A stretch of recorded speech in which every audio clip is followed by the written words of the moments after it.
What's up guys, Tesla delivery numbers are in for Q1 2021. This is supposedly supposed to be one of their best quarters ever, and it is. So let's just jump right into it and look at the numbers itself. So here we have Tesla Q1 2021 vehicle production and deliveries, and as you can see right over here, they have done 184,800 deliveries and produced 180,338 vehicles. This is even better than their Q4 of 2020, which was their best quarter yet. During the last quarter of 2020, they delivered about 180,000 vehicles. This quarter, they delivered 184,000. Now you multiply this number out by 4, and we always know Q1 is always the worst year for Tesla and almost every other manufacturing company because no one wants to spend after the holiday season.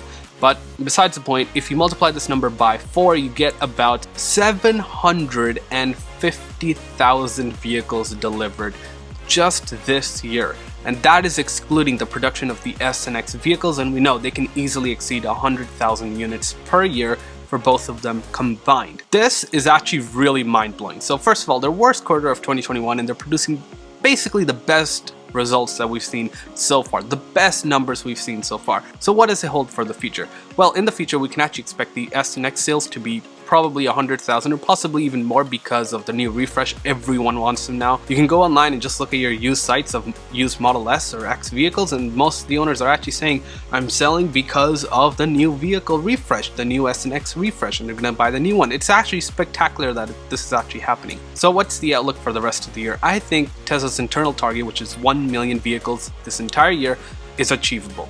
After seeing these results, before I didn't think of it, by the way, the consensus online was about 175,000 or roundabouts. And so this beat that by a huge margin, by over 10,000 vehicles. So this is the best quarter they've had in their entire lifetime. And if we assume that they're going to produce and possibly even deliver 1 million vehicles by the end of this year, it's very achievable. You got Giga Berlin coming online, you got Giga Texas coming online. Berlin is probably going to ramp up pretty quickly by the end of the year, and they'll be churning out Model Ys like crazy. Giga Shanghai is getting an expansion. So just imagine you add 100,000 units of the Model S and X, that already brings you up to about 850,000 vehicles sold. Then you add in production from Giga Berlin, which only really has to produce 50 to 100,000 Model Ys, which I think is very achievable, although they're using a new technique, new cells, everything is slightly easier to manufacture. Then you do the same thing here in Austin, and then you add in the cybertruck.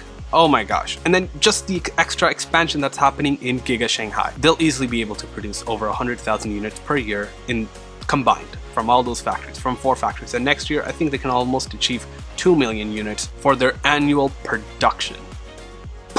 So in other news, all other EVs are also ramping up production. I think Volkswagen is selling quite a lot of VW ID3s and 4s, and they sold quite a bit last quarter. Ford Mach-E selling quite well, maybe not as well as people expect, but compared to Ford's target of only producing about 50,000 per year, it's doing pretty well in the first quarter, which is usually the worst quarter of the automotive financial market. Now FSD is also going to come online soon enough because we've all seen the beta. More people are going to get this beta. The expansion is happening. A lot more people are actually going to get the $10,000 upgrade package, and that's just going to increase their margins even more. So this is not even indicative of their entire margins or profits that they're actually going to get, especially considering that this is excluding their energy business entirely. I'm really excited for 2021 and what Tesla has in store for them, because it is going to be insane. Maybe this would have happened last year in 2020, but because of COVID and everything else that happened, the pandemic, basically they couldn't do the numbers that they wanted to. But this year, I think they're just going full steam ahead and they're going to kill it. I think we're all going to be very surprised by the end of the year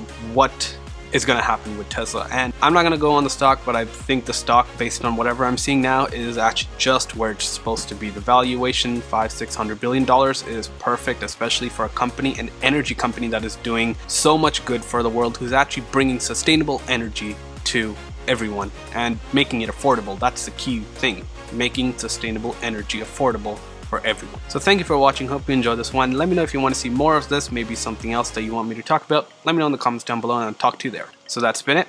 Talk to you in the next one. Peace.